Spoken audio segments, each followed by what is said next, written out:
Halo teman-teman semua, kembali lagi di konten seru-seruan prediksi skor.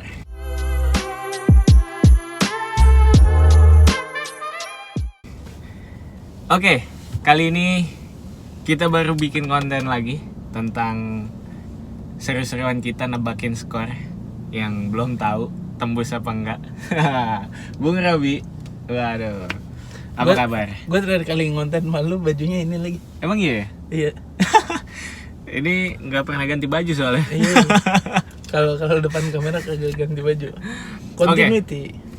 Kali ini karena Liga Inggris lagi libur, jadi akhirnya kita iseng nih bikin prediksi skornya Euro. Dan ini sudah masuk di babak 16 besar. Yang kita mau prediksi pertama kali tentunya ini adalah Swiss versus Italia. Nah, dua tim ini tuh Bang Rok buat bisa lolos ke fase 16 besar tuh perjuangannya benar-benar sangat bisa dibilang sangat berat lah gitu. Sebenarnya kalau Swiss gak terlalu berat sih. Swiss gak terlalu berat ya? Swiss gak terlalu berat karena mereka dapat Swiss satu kali menang. Ya, dua kali menang, dua kali seri. Ya. Jadi secara hasil tuh udah bagus. Yang terseok-seok Italia, betul. Italia terseok-seok. Kalah lawan Spanyol ya kan kalau nggak salah. Lawan Albania dia ada menang. Terus lawan Kroasia seri. Jadi ya ini sih sangat perjuangan ya. Dan ditambah lagi sebenarnya kalau dia ketemu dengan Swiss itu kan kayak diwarnai dengan aroma dendamnya kuat nih, gitu. Karena dalam 5 kali pertemuan dari mau itu Piala Dunia atau Piala Eropa gitu ya, itu ya kalau secara persentase Italia lebih banyak menangnya 2 kali. Head to head. Iya, secara head to headnya, serinya sih 2 kali doang ya. Cuman kalau secara faktor kemenangan Italia itu ketika menang selalu telak 3-0. Swiss pernah sih menang tapi 4-1. Dan yang terakhir di kualifikasi Piala Tapi yang lama juga tuh Dunia. tahun 54. Iya, tahun 54. Gila, gue belum nonton nih pertandingannya. Yang terakhir mereka ketemu itu seri di kualifikasi Piala Dunia gitu. Nah, kalau misal dari gue kemarin nontonin gitu ya Bang Rape. Itu Swiss sih mainnya bagus lah. Dalam arti bagus tuh mereka tahu momentum. Yeah. Mereka tahu momentum gitu. Kapan nyerang dan kapan kayak menitnya tuh harus bertahan gitu. Betul. Jadi bukan cuma kayak ngandelin serangan balik bukan, tapi memang dia tuh nunggu momentum gitu. Ada kalanya dia memang push terus, ntar gak lama memang menit sekian tuh defense gitu. Betul. Nah, di sini nih Bang Rob. Menurut lo nanti secara alur pertandingan akan kayak gimana nih? Karena kan di Piala Dunia yang sekarang nih, Piala Dunia Euro maksudnya Euro.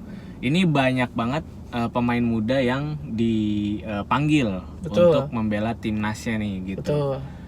Menurut lo nanti akan kayak gimana nih? Jujur gue sebagai fans, gue kan fans Italia nih.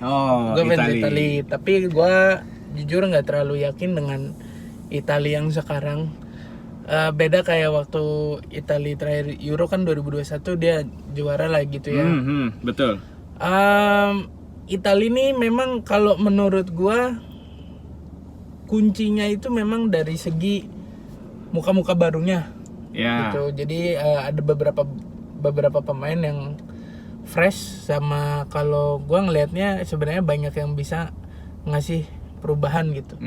Contohnya kayak misalnya Riccardo Calafiori, walaupun dia sempat bikin on goal gitu, tapi on goalnya itu on goal yang gak sengaja gitu, tipikal yang gak sengaja gitu.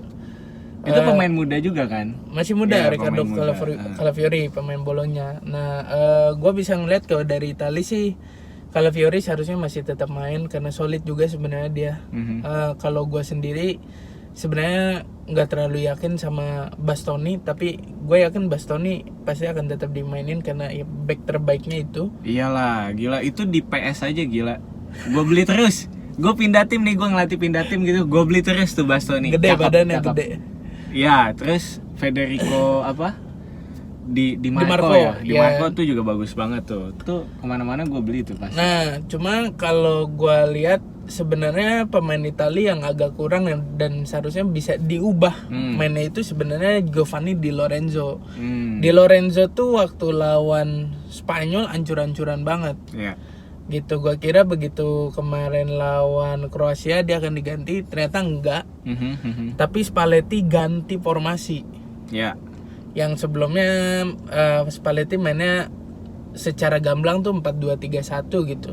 Tapi ketika nyerang posisinya jadi tetap 3-4-2 gitu. Cuma Di Lorenzo yang ketika nyerang tuh masuk ke dalam, di kanannya jadi Chiesa, di kirinya Di Marco gitu. Nah, pas kemarin pas lawan Kroasia ada Darmian di situ. Darmian memang udah tua, tapi season kemarin benar-benar lagi on fire-nya, lagi bagus-bagusnya main gitu. Dan pengalamannya juga diperlukan untuk yang sekarang nih. Ya, kalau menurut gua pertama Italia yang bisa memberikan pembeda itu udah pasti menurut gua Riccardo Calafiori. Walaupun dia back, tapi dia berani maju ke depan. Umpan-umpannya sebenarnya bagus, solid juga dalam hal bertahan. Terus yang bisa melakukan perubahan lagi Nicolo Barella. Itu udah jelas pemain tengah lah itu ya. Dia udah kayak Kante-nya Italia, ada di mana-mana. Terus kalau gue tertarik supaya, cuma nggak tahu ya, ini kan karena fase knockout ya. Fase knockout ya kalau lu udah gitu agak riskan untuk bereksperimen atau melakukan suatu perubahan. Tapi menurut gue pas kemarin lawan Kroasia adanya Raspadori dan Retegui itu merubah kalau menurut gua. Skamaka bagus, tapi menurut gua Skamaka tuh belum nemuin feel-nya nggak sih? Sama kayak finishing touch-nya tuh terlalu jadi pemantul bang, gitu. Jadi ketika pas waktu lawan Albania, Chiesa-nya berhasil bebas nih, bisa bebas, Chiesa-nya bebas, terus Pellegrini-nya bisa main bagus, Fratesi main bagus. Jadi Skamaka tuh kebanyakan cuman jadi pemantul, dia megang bola sebentar, terus dia oper lagi ke temennya gitu. Nah, pas lawan Spanyol kan dia nggak guna tuh, gagal, makanya diganti kan. Diganti. Nah, Raspadori menurut gua bisa ngasih pembeda dari segi nyerang dan juga dari segi kreatifnya tuh. Jadi menurut gue Giacomo Raspadori harus diwaspadai. Nah, selain itu kita beralih ke Swiss. Kalau Swiss menurut gue salah satu tim yang dalam tanda kutip tidak dijagokan lah gitu ya. Tidak dijagokan, tapi menurut gue hampir setiap lini tuh ada jagoannya. Mereka solid kalau menurut gue. Lagi-lagi menurut gue Swiss itu mau di Piala Dunia mau di Euro dari sebelum-sebelumnya tetap jadi pasukan yang harus diwaspadai gitu. Selain Swiss juga di Euro kali ini kan ada Austria yang mainnya bagus juga. Nah, di Swiss nih pressing cuy. Yoi. Nah, kalau si Swiss ini gua melihat ternyata sebentar ya. Gua lihat nih. Ternyata Dan Ndoye berhasil main bagus. Wah, itu sih gokil sih. Dan Ndoye masih main bagus, Manuel Akanji solid di lini belakang. Tengah juga bagus. Granit Xhaka sama Remo Freuler ternyata masih sangat oke gitu. Selain itu yang harus dilihat mereka dari segi apa yang namanya ya, benchnya, pemain cadangannya juga jangan lupa. Memang kita suka lupa sama satu pemain ini karena mainnya udah di Liga Amerika juga, Xherdan Shaqiri. Tapi Shaqiri kalau di ajang-ajang kayak Euro, Piala Dunia suka bikin gol. Betul. Kayak waktu soalnya dia ini kenapa namanya Xherdan Shaqiri, karena dia juga pakai kaki kiri. Karena kalau pakai kanan Shaqiri shoot kaki kiri. Ini kalau kanan Sakanan. Sakana ada Saka. Ada Saka juga. Ada Saka. Gitu. Jadi kalau menurut gua Swiss nih pemain-pemainnya stabil dalam tanda kutip, nggak terlalu jomplang lah. Iya, pemain di setiap lini bagus, bisa mengisi satu sama lain. Terus ada pemain-pemain muda yang bisa perform dan juga pemain-pemain veteran yang dia oke juga gitu. Dan ya terbukti lah Ian Sommer masih main bagus. gitu, walaupun di situ ada Gregor Kobel cadangannya, kiper Dortmund, tapi kalah sama Jan Sommer gitu. Ya karena pengalaman juga, bro. Ketenangan pada backnya, ya kan, pemain yang lain juga gitu kan. Terus ditambah lagi ya pemain lawan juga akan sedikit lebih segan gitu. Wah, kipernya Jan Sommer nih, istilahnya gitu. Gua ada bahasanya itu. Apa? Intangible namanya. Oh iya. Jadi suatu hal yang gak bisa kelihatan tapi bisa dirasakan. Nah itu. Nah, secara prediksi skor ini gimana? Tapi kalau menurut gue ya, nih secara sampai akhir ini akan seri sih menurut gue. Jadi kayak berarti akan penalti, extra time dan penalti sih menurut gue. Kalau menurut gue. Ini Swiss yang menang. Swiss yang menang ya. Swiss yang menang. Oke. Cuma balik lagi beda. Kenapa gue bisa ngomong kayak gini? Karena beda nih kalau lagi sepak bola turnamenan kayak gini itu nggak bisa disamain sama sepak bola liga gitu. Kalau liga lu kalah sekarang, lu seri sekarang, lu bisa balas dendam di leg kedua, putaran kedua gitu. Kalau ini menurut gua